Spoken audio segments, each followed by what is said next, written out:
Alas 4:43 na, pipila ka mga empleyado sa Kapitolyo gipaubos sa traffic admin course sa Kauluhan.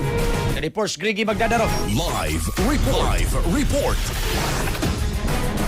Yesoman nga si Governor Pamela Pambray 4 ang mipadla kanila sa mayaging semana dito sa Kauluhan. Napo ka mga empleyado sa Cebu Provincial Planning and Development Office Project Management Team ang nagsugod sa ilang 5 ka adlaw nga Traffic Administration course niadtong Lunes, Agosto 10, tuig 2026. Ang unang adlaw natapos pinagi sa lecture kalabot sa traffic management. Din ang ilang nahibaw-an ang mga teknikal nga termino ay gamit sa disenyo, operasyon o management sa mga transportation system. Nakatulusab sila sa mga fundamental sa traffic impact assessment, road safety, mobile management, data collection, public transportation planning ug institutional framework. Atol sa katibukan nga training ang gipuluhan sa National Center for Transportation Studies of the Philippines sa University of the Philippines, Diliman.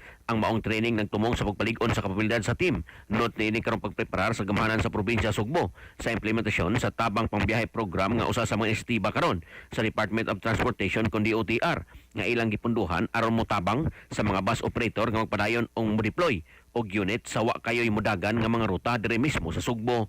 Pinaagi niini madungan ang akses sa luwas o kasaligan nga public transportation sa mga Sugboanon. Ang DOTR migahin og mokabat sa 20 milyon pesos alang sa maong programa aron suportahan ang mga empleyado. Personal silang gipabawnan ni Governor Pamela Pambray 4 og training allowance gikan sa iyang kagalingong bulsa. Sa atong mga katropa diha nga nagkalubog og nagkanap ang pananaw, inom kanunay og Vision X Plus of gel capsule. Gumikan kay kini kompleto sa mga phytonutrients nga mapektar sa itong mga mata. Aduna kini lutein, beta-carotene, vitamin E ug zeaxanthin.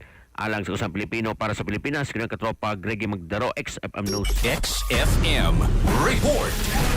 Cellphone Plus Gold, mapalit sa mga butika sa inyong lugar.